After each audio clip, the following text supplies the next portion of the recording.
Kita berjumpa lagi dengan channel yang mengedukasi hukum. Hari ini saya akan menjelaskan apa yang saya sendiri ngalami karena saya ditelepon, dikontak oleh teman-teman saya di luar negeri yang menyaksikan sidang ya, persidangan MK di MK ini. Itu ternyata ada beberapa hal yang menurut saya ada perlu masukan untuk perbaikan dalam jalannya persidangan di Indonesia. Jujur saya tidak bisa jawab pertanyaan dari teman-teman saya itu karena saya tidak tahu apa yang sebenarnya terjadi dan apa yang sebenarnya cara berpikir teman-teman kita yang ada di persidangan itu, sehingga saya tidak boleh menilai, apalagi saya ikut-ikut ya dalam memberikan judgement ataupun seolah-olah saya menilai. Tidak sama sekali. Cuma begini, mereka ini bingung dengan kedudukan para advokat dan juga dengan para ahli yang hadir. Mereka bilang kok ahli yang dihadirkan dari salah satu kubu itu terkesan diserang ya, diserang, terus ahli jadi ikut emosi, ikut kembali juga dalam tanda petik juga menyerang gitu ya. Jadi saling serang. Jadi ahli itu hadir sebagaimana yang kita ketahui bahwa ahli itu kan persis seperti buku. Kalau kamu misalnya mau belajar, ya baca itu buku. Ya kan, kalau kamu tidak mau belajar, ya tutup itu buku.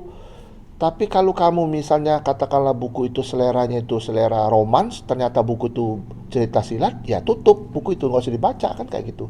Begitu juga ahli. Ahli itu hadir menjelaskan secara doktrin akademik kepada kita semua dengan kemampuan akademis yang mumpuni dan memiliki pengalaman-pengalaman, dan tidak memihak karena ahli itu bukan saksi, sehingga tidak wajar kalau diserang. Itu menurut saya seperti itu. Nah, yang namanya advokat itu wajar kalau mereka melakukan serang-serangan ya, walaupun sebenarnya kurang pas juga diserang-serangan itu. Yang ada di pengadilan itu adalah legal battle. Jadi para advokat itu mendalil-dalilkan sesuatu itu ya harus dengan pembuktian-pembuktian serta dengan koridor hukum yang benar, konstruksi hukum yang benar, doktrin yang benar gitu loh.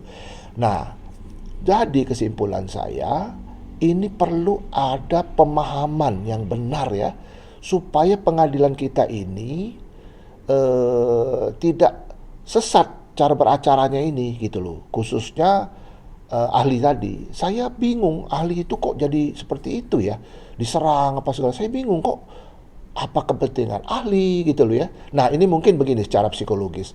Karena hadir atas permintaan dari kubu A, maka seolah-olah ahli itu membela kubu A, padahal tidak ada gitu. Ya, prinsipnya tidak ada bela-membela. Maka itu saya pada kesempatan waktu saya hadir kasus OOJ, Obstruction of Justice, kasusnya Sambo yang berkenaan dengan kasusnya Bapak Hendra Kurniawan itu, saya ngomong sama yang majelis yang mulia.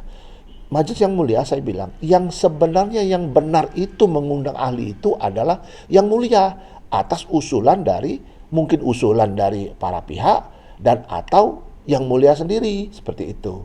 Jadi supaya ini fair, ya harusnya yang mulia yang ngundang gitu loh untuk didengarkan keterangannya ya, supaya sama independennya sama yang mulia, seperti itu. Nah, jujur saya nggak bisa jawab ketika teman saya bertanya gitu, kok begitu ya pengadilan di Indonesia, kok ahli yang dihadirkan legal expert atau kontra expertnya kok diserang seperti serang menyerang, seperti para advokat saling serang gitu ya.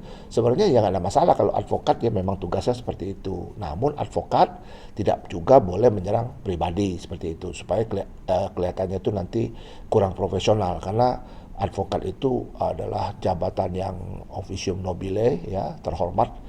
Jadi kalau misalnya di persidangan itu, kalau mendalilkan itu ya betul-betul harus profesional sesuai dengan aturan hukum ya, aturan doktrin yang benar. Ini yang perlu saya sampaikan. Nah, ini mungkin ke depan kita perlu ada koreksi supaya pengadilan kita itu benar-benar on the right track gitu loh. Mudah-mudahan apa yang saya sampaikan ini adalah bentuk edukasi ya bagi kita semua. Mudah-mudahan semuanya ke depan akan lebih baik. Tetap semangat dan sukses.